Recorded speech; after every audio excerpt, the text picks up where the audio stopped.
Hey guys, welcome back to my channel. This is part 3 of traveling with a service dog, all about grooming.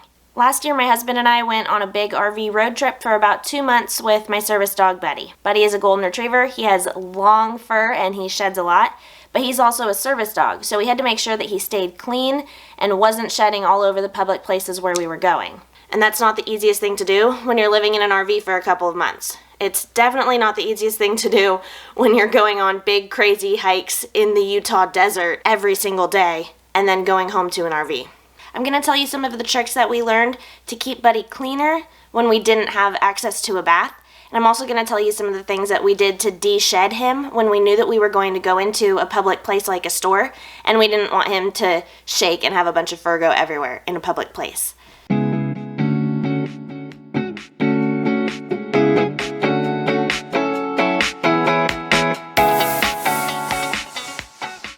Now, before I start, if you missed part 1 and part 2, obviously I recommend that you go back to those first. Part 1 was like a hodgepodge of logistics, expectations, prepping ahead of time, access stuff.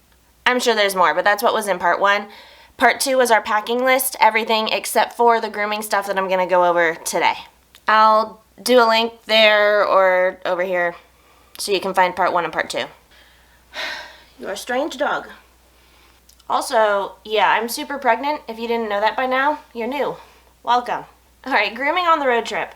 The main brush that we use for Buddy is this one. I have no idea what it's called, but I will put it down below. This one's like a super standard dog brush. First things first, I always give Buddy a once over with this guy just to get the stuff that's really easy to get to.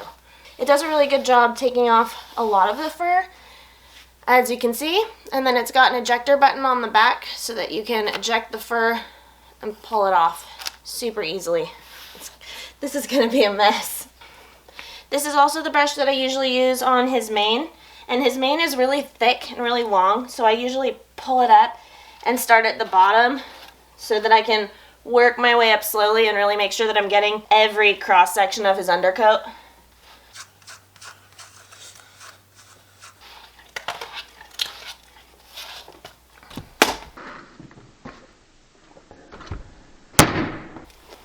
My hands don't work.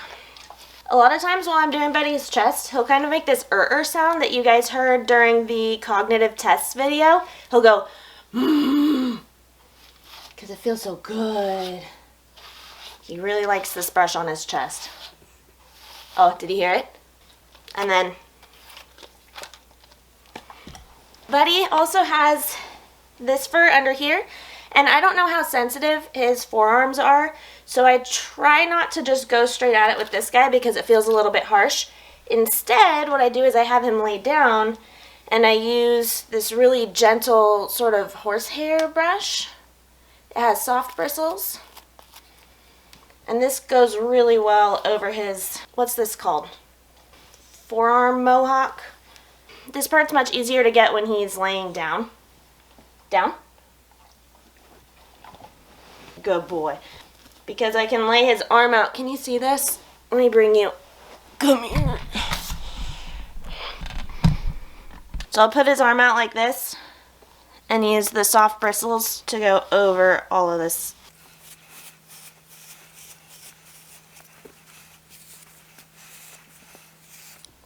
This part doesn't shed very much, but it does get really tangled, especially when it's windy. So I try to keep it brushed out as well as I can.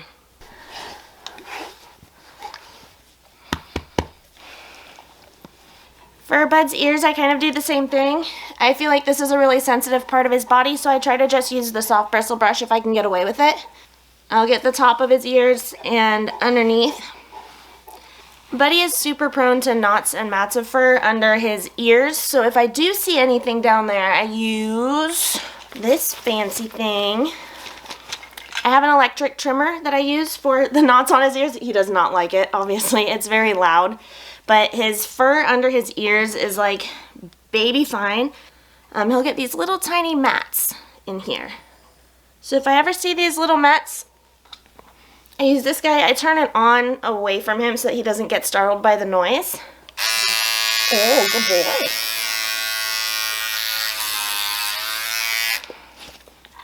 Good bugs. So this is like one of the mats that would be behind his ears. Come on, camera. I really like going at it with a trimmer like this rather than with scissors because this is something that I can do right along his skin and not worry about cutting his skin. Like you were able to see, I was able to go really fast, get in, get out, not worry about being super precise about where his skin cut off from his fur or worry about cutting him because this is just meant for shaving. So between this brush and this brush, I'm able, oh my gosh, there's fur floating everywhere. Between these two brushes, I'm able to get a lot of the knots out of his fur, but his tail is a different beast. So I have a whole different plan of attack on his tail. I have to get him back here now. Buddy's tail gets a lot of tangles in it, so I actually have to use a detangler on his tail a lot of the time. This is the one that we like. It is tangerine scented. It's pretty mild, so it's nice for my migraine brain. He hates this stuff. Buddy, come. Good boy. I know that the detangler is evil. Well, I had him all situated so I could get to his tail, but you understand the gist of how to use detangler. It conditions, it makes it all nice and soft and detangled. I do a couple of spritzes and then work it through with my fingers. And we have this metal comb thing so that I can start from the, I'll just show you on myself, so I can start from the ends of his tail and work my way up until all the knots are out. I don't know why he runs away at detangler, but doesn't run away at like a Dremel. Sometimes I'll do the gentle brush first because that gets a lot of the surface level tangles. Obviously I'm usually more thorough than this. And then with this guy, half of it is wider teeth and half of it is narrower teeth, and I totally switch sides depending on how bad he seems to be at the time. But I start at the very ends and then work my way up towards the middle. Once I have him basically all the way detangled, I would go back with either the electric trimmer or a pair of scissors and get rid of whatever knots and mats I wasn't able to get out. Usually the mats are behind his ear where I showed you earlier, but sometimes he'll get them in his tail or sometimes he'll get them in his fancy pants. Every once in a while, he'll get them on his inner thigh. Sorry, I know that's personal. Ideally, before we had started any of this, I would have actually been able to give him a bath. We use this anti-itch shampoo for him because he's really sensitive to like pollens and grasses. But the whole point of this being a travel thing is that we didn't have access to a bath. So, that in mind, no rinse dry shampoo is your friend. This is my favorite one. It's lavender. This also has a really nice mild scent, which is great for migraine brain. It's pet-friendly, plant-based, pH-balanced, paraben and alcohol-free, blah, blah, blah, all the things. So, give him a couple of pumps. Since it is foaming, it gets under his fur really well. And then when I go back over it with a brush,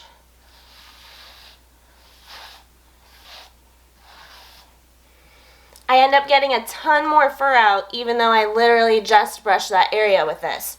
Something about like the combination of the wetness and being able to fluff up his fur really helps a lot with getting the extra bits of fur out.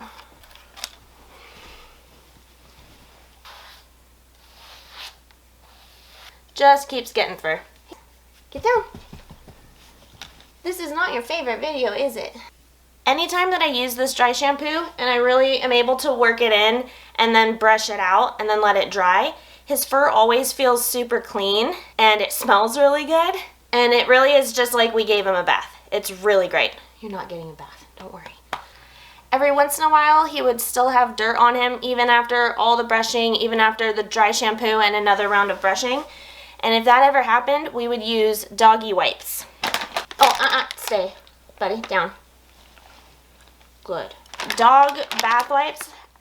For the longest time, I had no idea that these doggy bath wipes even existed as a thing. But what I've found is sometimes the dry shampoo will get in the undercoat and all that, and it'll pull some of the dirt up to the surface. But then you end up with this weird, almost waxy feeling over the dog, almost a dirty, waxy feeling. So when that happened, I would use a wipe. These are also deodorizing, which is nice. Anything to deodorize the dog is always welcome. You can't open this. Okay. They're literally just baby wipes, but doing a once over with this helps get that last little bit of dirt. And these wipes are especially effective after the dry shampoo. Like, the dry shampoo is the scrubbing part, and this is the wiping it off part.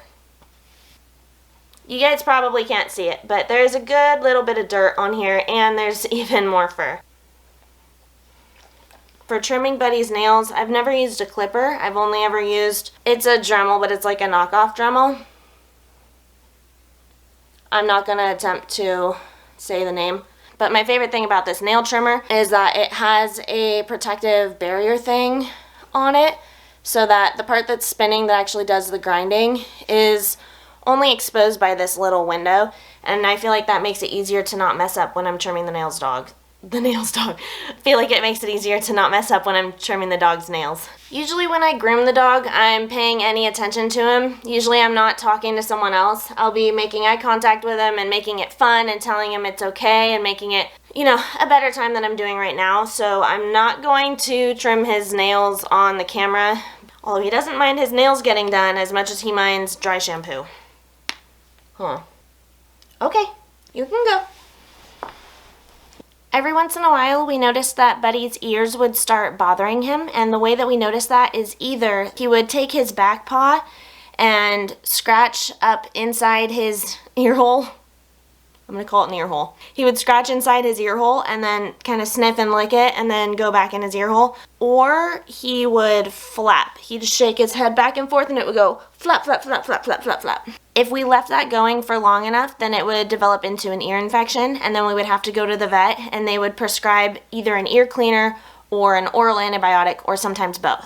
We were able to start totally avoiding any ear infections happening by cleaning his ears with an ear cleaner anytime he started to get symptomatic.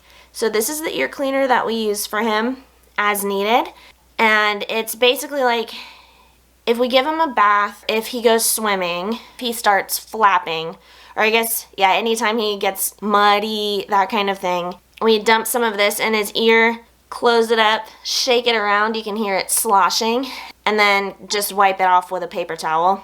My understanding is that this stuff just sort of helps with if there's too much wax or debris inside the ear, it helps flush all of that out.